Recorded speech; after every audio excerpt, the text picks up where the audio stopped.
తగిలే రాళ్ళని పునాది చేసి ఎదగాలని, తరిమే వాళ్ళని హితులుగా తలచి ముందుకెళ్ళాలని,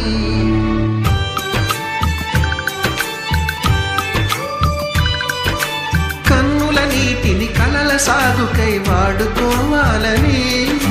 కాచే నిప్పుని ప్రమిదగా మలచి కాంతి పంచాలని, గుండెతో ధైర్యం చెప్పెను, చూపుతో మార్గం చెప్పెను, అడుగుతో గమ్యం చెప్పెను, నేనున్నానని నీకేం కాదని, నిన్నటి రాతని మార్చేస్తానని.